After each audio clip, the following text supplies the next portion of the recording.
You're listening to a Future of Work Summer Bootcamp podcast from Talent Alpha. Hi, I'm Alison from Talent Alpha, and I'm here at a rather noisy Institute of Directors in London with one of our partners for this summer's Future of Work Bootcamp, Ade McCormack. He's the founder of the Digital Readiness Institute, an organisation that trains businesses on the future of work and how they can prepare themselves for digital transformation.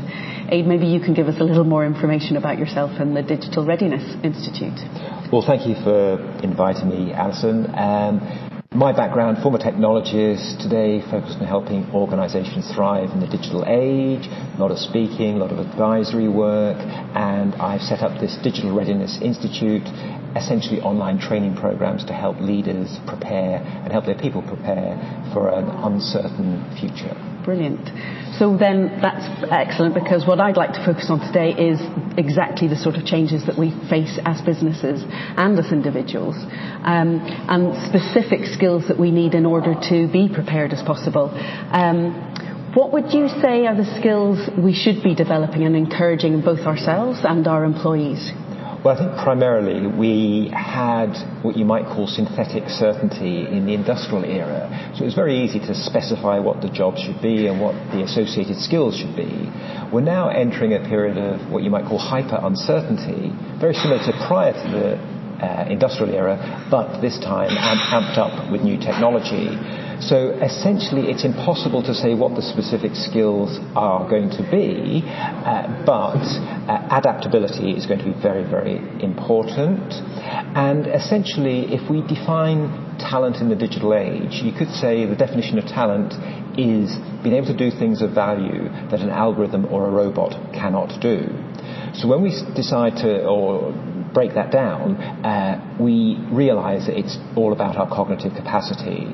So our ability to bring our brain to work and apply it in ways that are uniquely human, particularly in respect of creativity, picking up on weak signals in small data sets, pattern matching, this sort of thing, those are the sort of, if you like, capabilities we need to bring to bear if we're going to stay economically relevant in this robotic, algorithmic future. Absolutely. And so the hard skills versus soft skills, you talked there about creativity.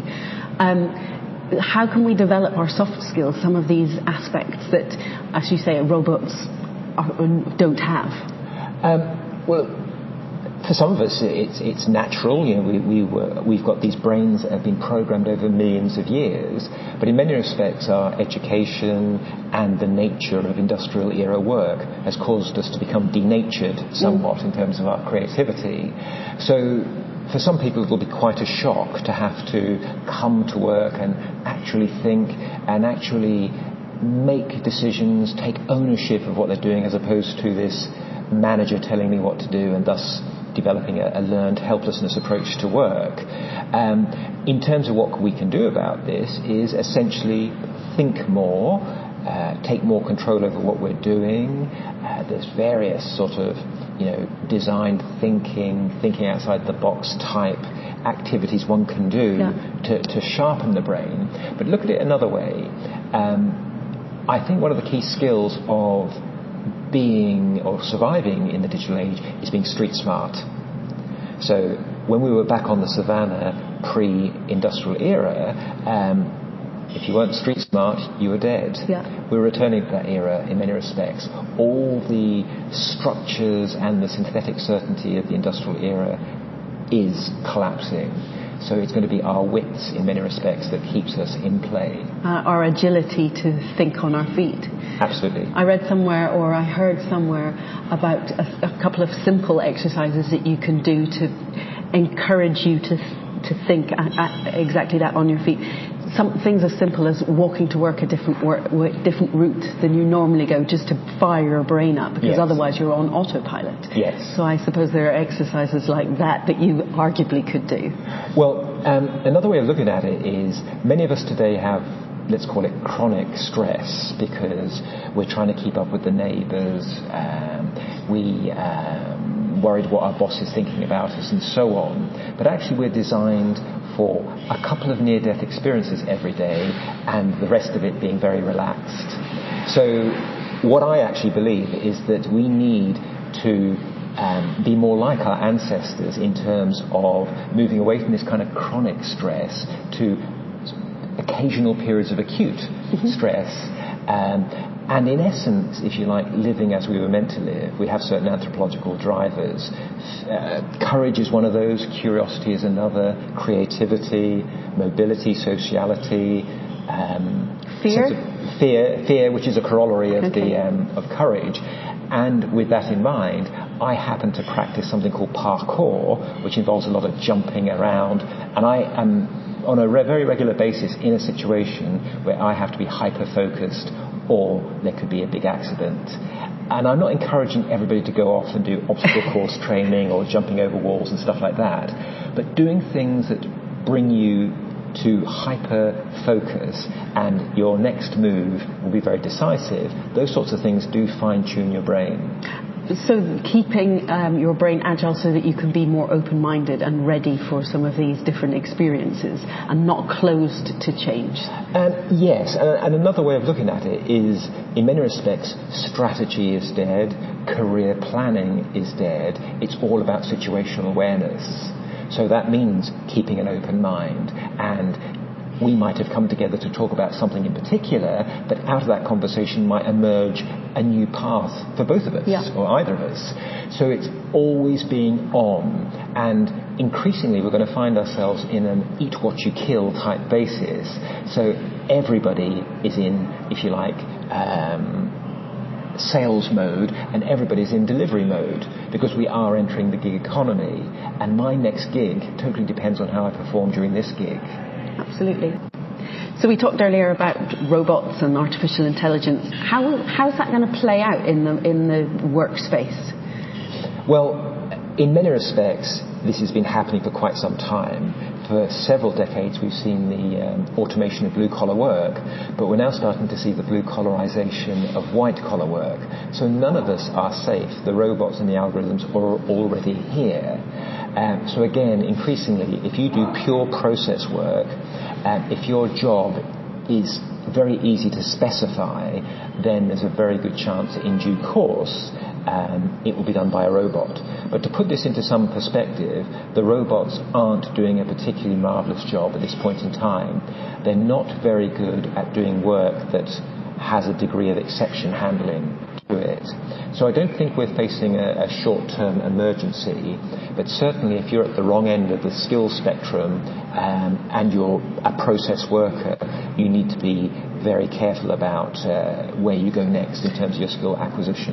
And if I'm a manager of a group of people, and that group of people could be replaced with a singular robot or a piece of artificial intelligence, as a manager, where does that leave me? Will I be managing artificial intelligence? Will I be managing robots? How do I skill up in order to ensure I have a career path? Well, there's a lot of things happening there already in terms of, Uber and Amazon workers already have an algorithmic boss. So they're already in the workplace. You as a manager, I think it's not good news if you're a manager. In the digital age, in my view, you're either a leader or talent.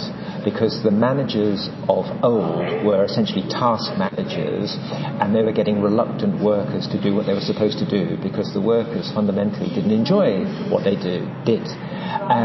But now we're in this kind of gig economy where we also have to kind of manage our own brand and our own perceived value in the marketplace. So I will come to work much more motivated to do a great job than any manager. So this task-driven, drum-beating, carrot and stick-waving manager has no future. You have leaders and you have talent. The question we need to be asking ourselves is, which are we? And the answer, of course, in the gig economy is both. Okay, that's interesting. So should I be, is it a change in mindset then from being a manager to being a leader? I mean, that means I have to, as you said earlier, take more responsibility. I have to envisage where the business is going rather than just carry out tasks. Yeah, and I'm being a bit sort of unsettling in terms of, if you've got manager on your business card, it's game over. No, if you're a manager whose sole job is to get reluctant workers to work, yes, your days are numbered. But the word manager can be a bit blurry. As long as you are leading, there's an element of your role that is genuine leadership, and you could be the leader of the army, or you could be the leader of a small SEAL team, so to speak. Leadership is required at every level.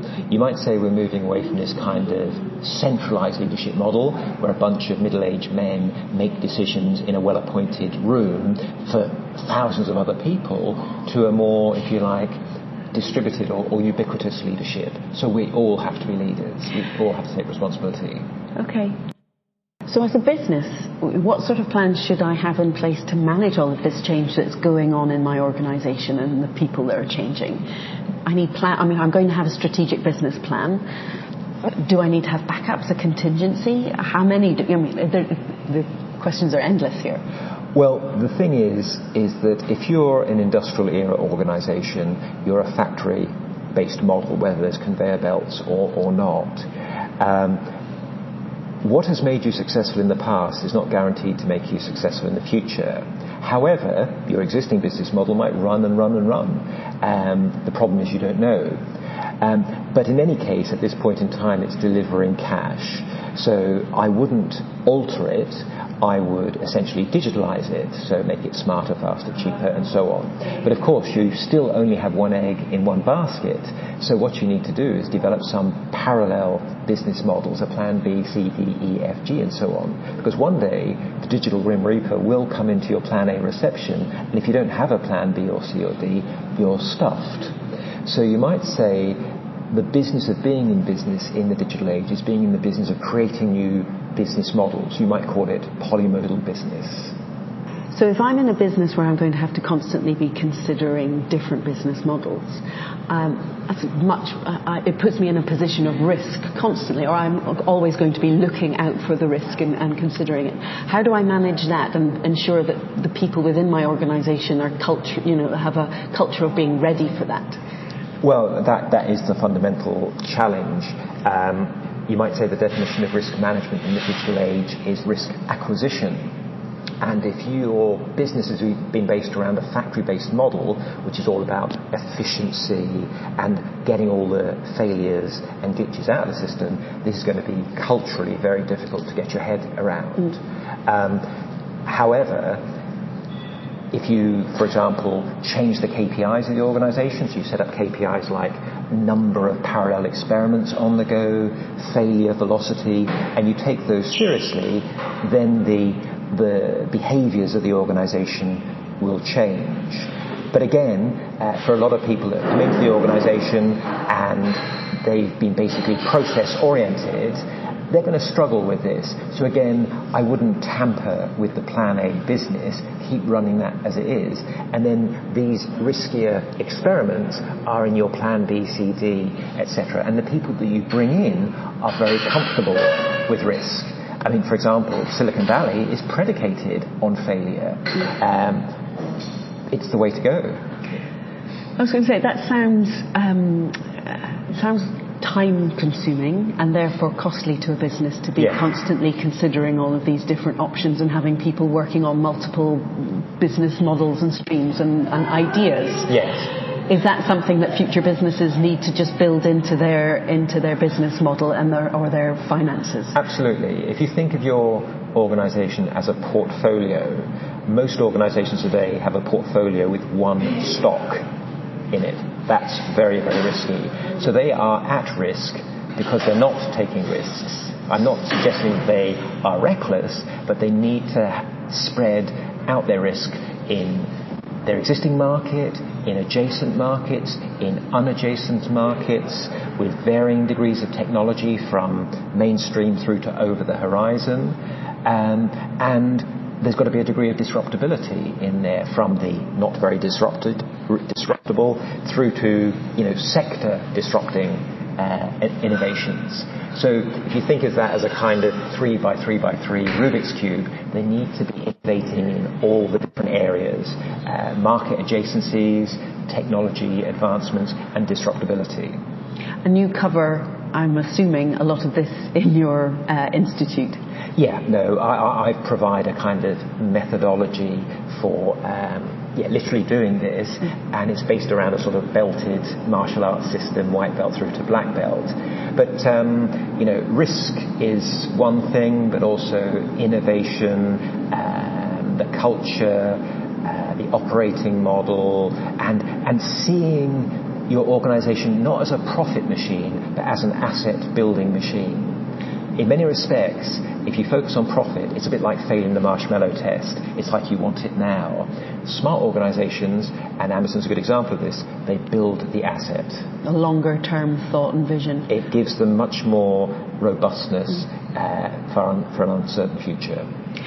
And when you're working with organizations and businesses that come to you and say they want to transform, a lot of the time I think it's actually digitizing certain processes rather than actually thinking of their business as a digital business.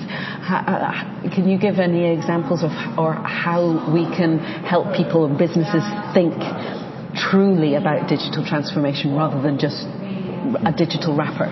Well, I think you've hit the nail on the head there, Alison, in the sense that the term digital and digital transformation is misunderstood.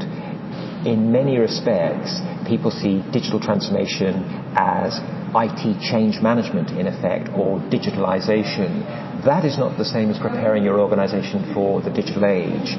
So a lot of advisory projects I get involved in, I am brought into essentially a digitalization exercise. It's one of many projects. It has a limited amount of bandwidth, attention from the senior executives.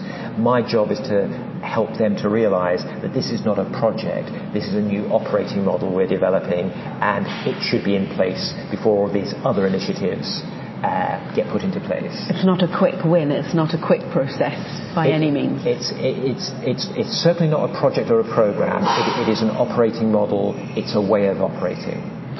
And so if you had to summarise just a couple of things that we should all be taking into consideration when we're preparing ourselves and our businesses for the future of work, what if you, in a nutshell, what would you say we should focus on? In terms of the corporation, we should create environments that enable great people to do great work with other great people.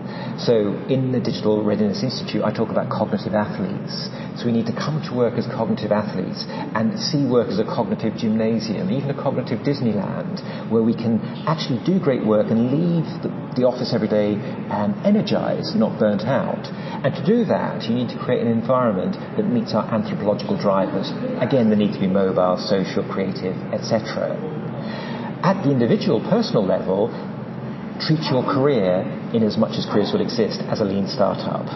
Get up every morning, slightly paranoid, am I still economically relevant? And if not, acquire the skills needed to keep you in play. So treat your career as a lean startup, bring your humanity to work. Your vulnerabilities will increasingly be value propositions.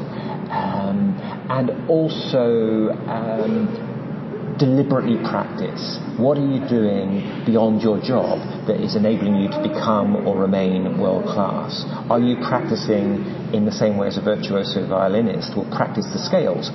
Anybody could practice the scales, but they do it with such neurological intensity that it hurts their head, because they literally are re-architecting their brain for greatness. And that's what we need to do if we want to stay in play in the digital age. That really is a completely different way of thinking about your day-to-day job, isn't it? Absolutely. And from a socio-economic and demographic perspective, there are many changes there. For example, an increased requirement for flexible working for a whole variety of reasons. How can businesses get better at managing a dispersed workforce, or even a workforce that's on demand? Well, I think it's essential that they do get their heads around this, in the sense that the market is changing so quickly, so the workforce you have today may not be suitable for the work you need done tomorrow. From the, if you like, the talents perspective, having your egg in one basket, i.e. just having one employer, is itself a risk. So this whole gig economy thing, which is kind of perceived as a kind of putting upon the poor, is going to affect everyone, right up to Fortune 500 CEO level. So we are moving towards the gig economy, and that means that in the course of a week, in the course of a day, we may be doing multiple things, but multiple organizations or employers or clients, so to speak. So this is a reality that is going to happen as a result of the uncertainty and increasing volatility we're going to see in the marketplace. Now, how you manage that is going to be challenging, because if you've always had the view that we're inside the factory or the fortress and the market is outside, we're now in a world whereby extranets, gig economy, crowdsourcing, outsourcing, all sorts of things are blurring the boundary. So you might say we're moving from a factory model to a railway station model where people come and go. You recognize a lot of faces, but a lot of faces you don't recognize. And if the CEO comes out onto the concourse and says, right, today everybody, we're off to Warsaw, a lot of people turn around and say, I don't think so. I'm only using your railway station because it gets me to where I want to go. I'm on my own path to mastery.